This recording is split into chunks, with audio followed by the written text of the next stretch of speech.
सर्वांना माहिती आहे की पक्ष आणि अपक्ष हे राहणारच आहे. ठीक आहे. जसं आपलं पांडव आणि कौरवांचं युद्ध होतं, पक्ष त्यांच्यामध्ये पण पक्ष आणि अपक्ष होते. त्याच्यामध्ये खरं आणि खोटी अशी दोन हे राहतात. त्याच्यामध्ये आपलं कोण फक्त 5 पांडव होते आणि त्यांच्या बरोबर कोण होता? श्रीकृष्ण होता. तर आज तुम्ही तुमच्या बरोबर जी रहित संघटना आहे, कुठला नेता नाही आहे की नेता काय म्हणणार तुम्हाला इकडं पण चांगलं तिकडं पण चांगलं, पण आज तुमच्याकडे एक रहित संघटना भेटलेली आहे. त्या रहित संघटना शेवटी बघा, फिरून फिरून शेतकऱ्याला मदत करायला कोणाला इथं? कोणाला? रहित संघटना. आणि इथून पुढे पण ती तुमची रहित संघटना येणार, इथून पुढे पण येणार. आम्हाला राजकारण्यांशी काही मतलब नाही आहे. राजकारणी वाटेल तिकडे जाऊन हे करून येऊ देत, काही पण गुण होऊ देत, तरी डॉक्युमेंट गुण होऊ दे, काही गुण होऊ दे.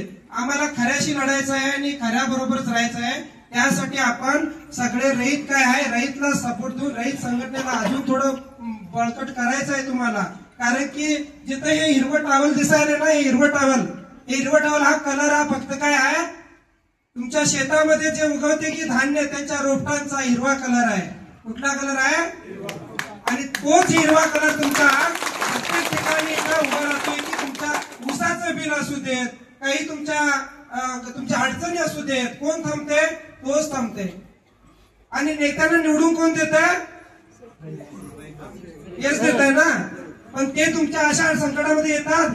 नाही येतात. तर आम्हाला प्रत्येक नेत्यांना सुद्धा आम्ही विनंती करतो, कुठल्याही पक्षामध्ये असा कुठलाही राहा, जे शेतकरी तुम्हाला अन्न द्यायलेत त्या शेतकऱ्यांच्या विरोधात तुम्ही 2 पक्ष करून षडयंत्र करू नका. त्यांना योग्य तो न्याय मिळवून द्यावा अशी मी विनंती करतो. आणि जोपर्यंत आमची ही संघटना आहे, आमची कर्नाटका रहित संघटना, महारहित संघटना वक्कट्टू आणि त्याच प्रकारे आमची जय जवान जय किसान संघटना वगैरे सगळ्यांनी मिळून तुम्ही कधीही हाक द्या, आम्ही तुमच्याकडे यायला तयार आहे. पण तुमची ही संघटना जी आता आहे ही तोडायची नाही, ह्याच्यापेक्षा आणि डबल व्हायला पाहिजे तुमची अजून. बस एवढं सांगतो. बाकी अजून कुणी काही लक्ष द्यायचं नाही. परत येतील तुम्हाला, आता सांगितले वकील सरांनी, तुम्हाला येतील अजून कोणतरी नेते लोक येतील, तुमच्यातले 4-5 ओढून जातील, हे करतील. काही नाही आहे.